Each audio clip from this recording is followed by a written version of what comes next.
विवेक Pandey, DJ विवेक पांडे, खाताने घेरिया कसम हो नियत में नइखे कोनो खोट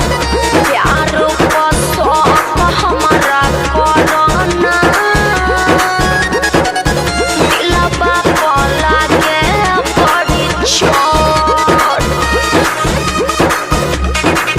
सब चढ़ल जवानी चुस गई है रह बच के काहे मीठी मीठी बतिया फसैली है हंसी हंसी के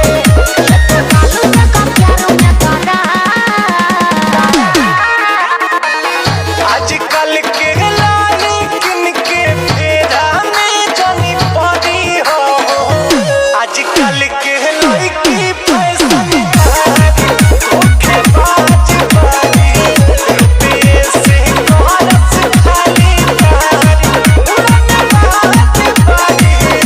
आजकल के लड़की फैशन डीजे विवेक पांडे, डीजे विवेक पांडे, डीजे विवेक पांडे, गाजीपुर वाला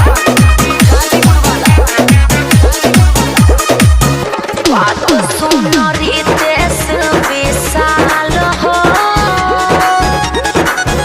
मन में बसा ले हो जान जान तोहारा ला हाजिर बा कबोया जमा ले हो हर विश्वास करो रंग अपन दिखाई है अखिलेश हो धीरे धीरे कैसे लगवा तू प्यार में बदला के हाथ जीने तो छोड़ा ऐसन संगत बाटे का आजकल के लागी किन के फेरा में जानी पड़ी हो आजकल के लड़की फैशन धोखेबाज बारी पैसे से करस खाली तारी डीजे विवेक पांडे, डीजे विवेक पांडे,